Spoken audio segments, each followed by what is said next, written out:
2 linggong suspendido ang face-to-face classes sa Laguna bilang paghahanda sa lindol. Pero maraming umaalma at hindi raw ito nakonsulta sa FEVOX. Nasa frontline ng balitang yan, si Dave Abuel.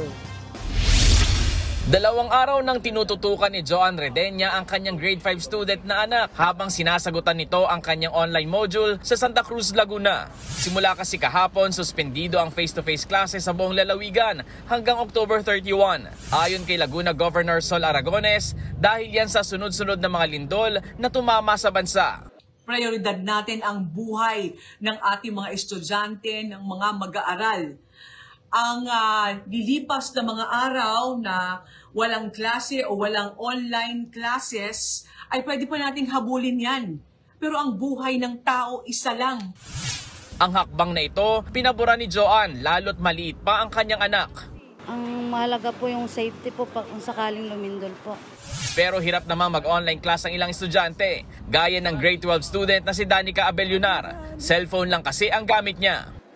Titiisin na lang po muna. Pinuna naman ng University of the Philippines, Los Baños ang higit 2 linggong class suspension. Giit nila, merong academic activities na kailangan ng pisikal na partisipasyon ng estudyante. Hindi raw ito magiging epektibo kung gagawin online o modular. Ayon naman kay UPLB Professor Antonio Contreras, walang mali sa pag-iingat pero dapat nakabase sa agham ang mga kautusan. You and I know very well that earthquakes could not be predicted. What we can certainly do is prepare. Na lagi naman dapat. Pwede namang hybrid, pwede namang yung bagang shifting. Maging ang Department of Education, nagpaalala na dapat balansehin ang pagsuspinde ng klase. Kailangan daw parehas na maipatupad ang kaligtasan at pag-aaral ng mga estudyante. Sagot dyan ni Aragones, nagkaroon ng konsultasyon sa buong Laguna bago ito ipinatupad. Ginawa rin daw ito para magkaroon ng sapat na panahon para makapag-inspeksyon at makapaghanda sa sakuna ang buong lalawigan.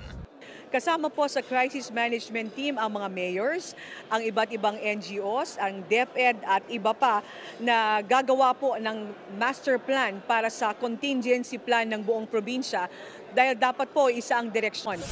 Ginagalang naman daw ni Aragones ang mga naging reaksyon sa suspensyon ng klase. Sisiguruhin daw niya na maipapatupad ang alternative learning sa mga mag-aaral. Pinag-aaralan naman ng lokal na pamahalaan ang hiling na exemption ng UPLB. Ayon sa FEVOX, hindi sila kinonsulta ng lokal na pamahalaan ng Laguna. Pero sa suggestion nila at ng Department of Science and Technology, kung assessment lang, I think that can be done, isang araw or the weekend or something like that. Maraming pwedeng gawin upang mapabilis yung evaluation. Ang importante, sinisigurado matibay yung mga eskwelahan at alam ng mga bata at guro kung anong gagawin. Nagbabalita mula sa Frontline, Dave Abuel, News 5. Mga kapatid, Cheryl Hosing po. Maging maalam at may pakialam sa mga napapanahong issue at headlines. Mag-follow at mag-subscribe na sa social media pages ng News 5.